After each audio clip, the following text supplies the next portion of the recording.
abakulembeze ba disitulikiti y'Emukono bavumirira ssentebe b'ebyalo abagufudde omugano okwenyigira mu buvuyo bw'ettaka ekyongedde enkaayana babadde mu lukiiko lwa kanso ya Goma Division nga lukubiriziddwa sipiika Tony Bwanika. Olukiiko lutuzidde okusima abakoledde Goma ebirungi n'okusoma bajeti eteekerateekeddwa abantu basobole okugikwanyako ebirowoozo. Bwe muleeta abantu ne mubateeka mu bifo muba bangi, tukole contract n'abantu abo nga kansala teweekiikirira. Bw'ojja wano mu kanso kiikirira abantu abaakulonda.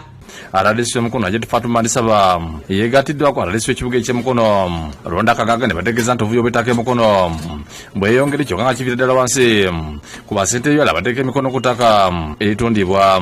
Waliwo chairpersons wano abali mu muvuyo gy'amataka ate ng'oli mukulembeze. Tujja mu offices abamu tubayita mu office tebajja. Ensonga enegumiziddwa omubaka wa Mukono Municipality Betty Nambozi Bakireke ategeeza nti basente bamwe tebaagala nakusala mu byalo byabwe kyokka nga bigaze nnyo ekitabasobozesa nakutuuka mu buli nsonda ya kyalo baweereze abantu. Ekimu ku bireeta insecurity ebyo kubanga naawe ekyalo kinene tokyakisobola.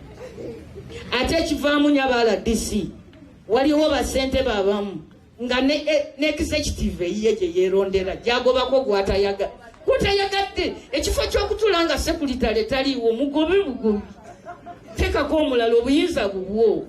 Mu lukiiko luno lwetabiddwamu ne ssentebe Goma amufe kyasaba basomye bajeti eya 2023 mu obukadde 493 ekyokuba omukulembeze alumiriddwa abantu abanyigirizibwa.